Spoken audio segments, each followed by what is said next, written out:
Hey there, it's Faith Talk Live. I'm Rick Probst. And I'm Dan Ratcliffe. He's a living legend right there, Andy Freeman. He is a producer extraordinary, he does so many things. And what do you think about that Andy Freeman there right on his chin? I think ZZ Top will be giving him a call pretty soon. Andy, how are you?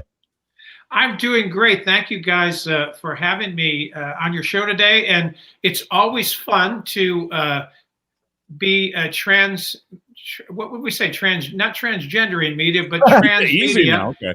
That's right. And for me, going from television to podcast to radio, so it's great to be with you.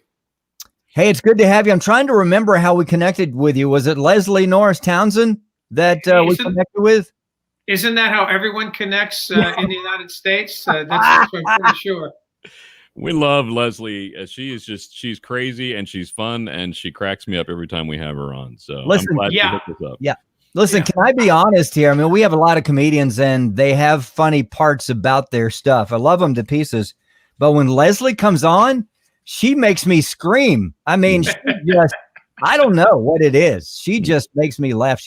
How did you meet Leslie? Was it on the show? Was it on the I booked her on the Huckabee show. And, you guys may have described her this way when you've had her on. Leslie is a little bit of a force of nature. And that's one way to put it. Yeah. She's very funny, but she's got an energy and a style to her that is totally unique. And I guess maybe it's the red hair that makes me think of it, but kind of like carrying the baton forward of Lucille Ball, the redhead that we all loved growing up. Yeah. And so that introduced me to her, and then doing that circuit like you guys have, I'm sure when you've had different clean or Christian comics on, you found the connectivity. And then I've done a couple seasons sitting on the judging panel for her Clean Comedians Challenge that she does on the East Coast, here in Middle America, and the West Coast. Did she, because of COVID pandemic, did she have one? I can't remember. Did she have one recently? We did one for her last year here in Nashville.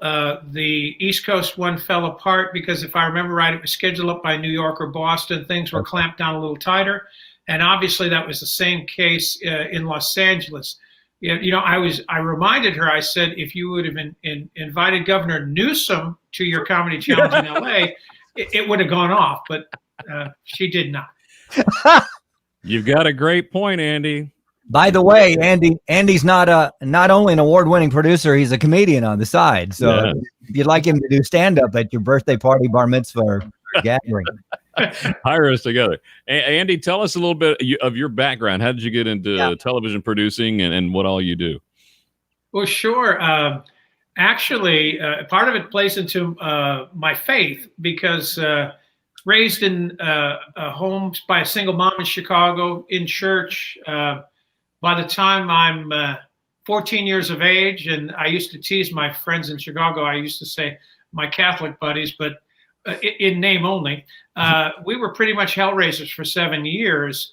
And it was after my junior year of college that I made an adult commitment to Christ. Mm-hmm. At that time, I came out with a public speaking and drama degree, which, as you know, after IT, that's probably one of the most in-demand degrees in coming out of college. I'm sure you didn't have a fun finding a job at all, right? Yeah, well, I didn't want to wait tables, and I didn't want to be a substitute teacher. So I found out about this guy in Virginia who had a growing television daily show, and he was a Christian, named Pat Robertson. Mm. And he had, of all things, launched a graduate school, and he wanted to train a generation of people in communication and media. And he'd been doing it since the early 60s himself. So I launched off into that adventure. That adventure led to me getting a master's degree in communication, focusing on TV, radio, and film. And then, from there, got my first job as a production assistant, punching a stopwatch, running I wish a big piece of tech equipment, but an IBM Selectric, keeping the formats and notes of the shows. And God's just been really good to me over the years. I've done, I think I'm if I've not crossed it, I'm somewhere between 6,500 and 7,000 hours of television produced. My gracious, man, that's awesome. Andy Freeman, producer. Now, are you still with the Huckabee Show, or have you moved on? I'm not. I did the first 3 seasons. I tell you what, Governor Huckabee is one of the finest people I ever worked with as far as a host.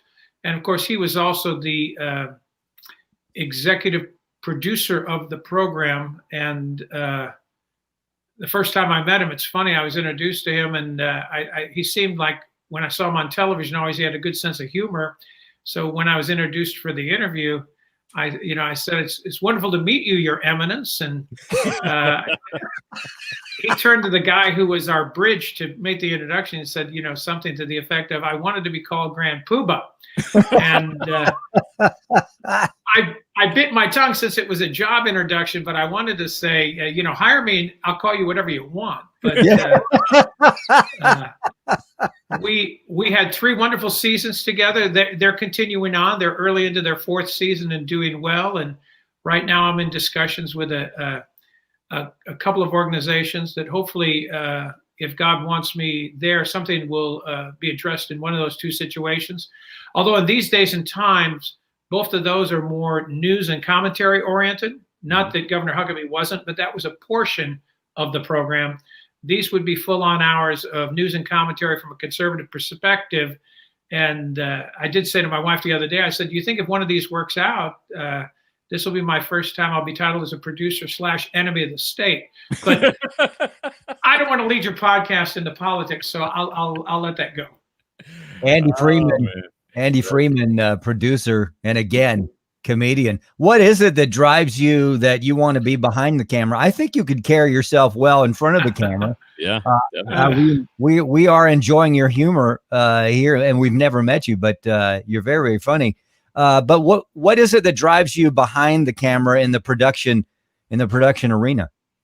Probably I don't have the guts like Leslie or Jeff Allen or maybe some of the other people you've had the pleasure to talk with to be in front of the camera. I have, even after all these years, I have a high desire, a big heart, but I don't like it when the jokes fail and the crowd falls silent, or worse, they start offering you their worst vegetables or fruit.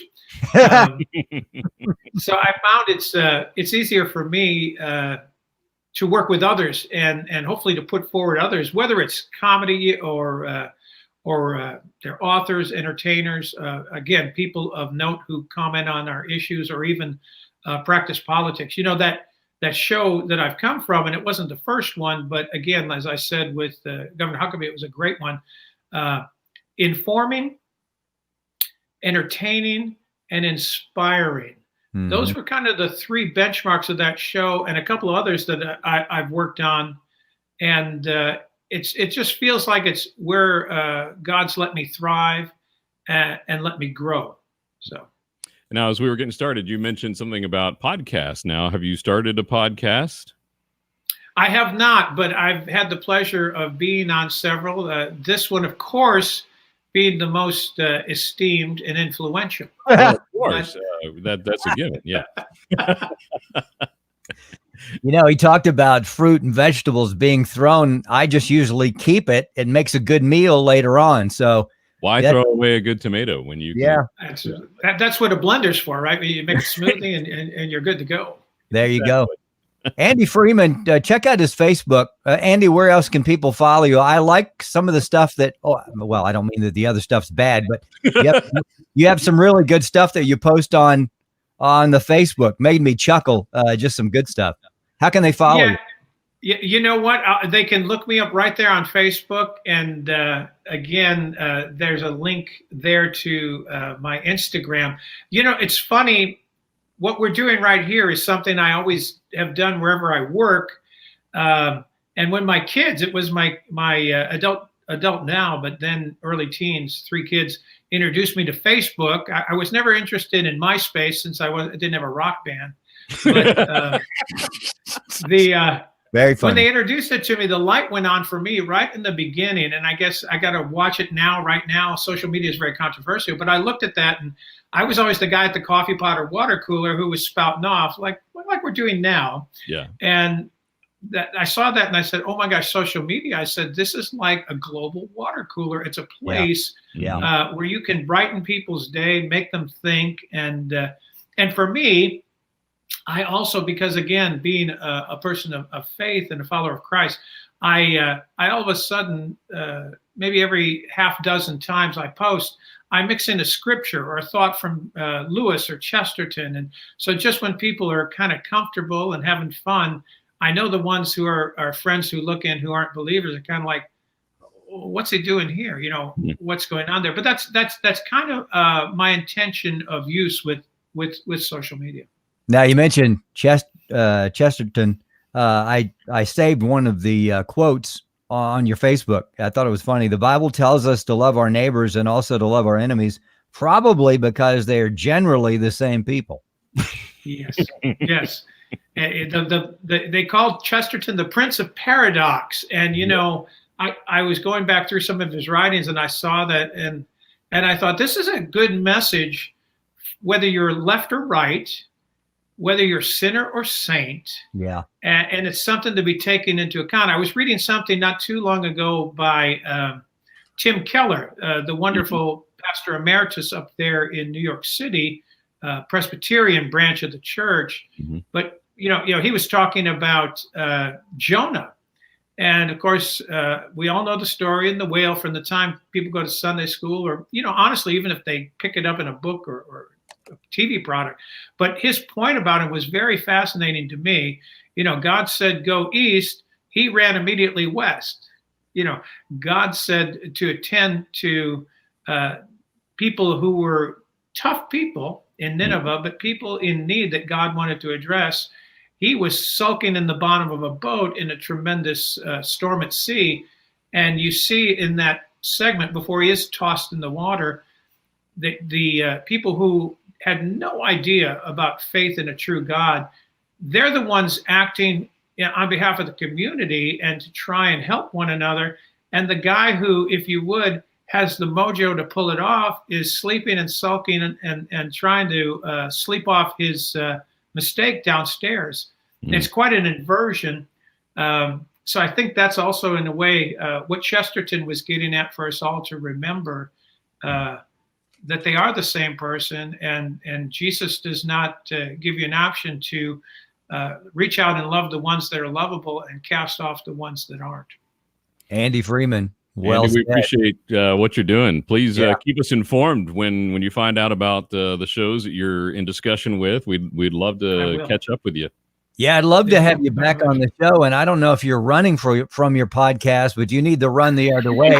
You need to do a podcast. Listen, sure. Not only the humor, but the depth of what you say. It is very inspiring. You know, and when you described the Huckabee show, it has all the components of a whole show, something that you can draw from each part, which I think is what we lack, you know, today in so many other shows. It seems like you're bringing, you know, all of that together right there. I really do. I'm not just because you're on the show. I think you need to do it. Yes, you do. But we do want to have you back on the show.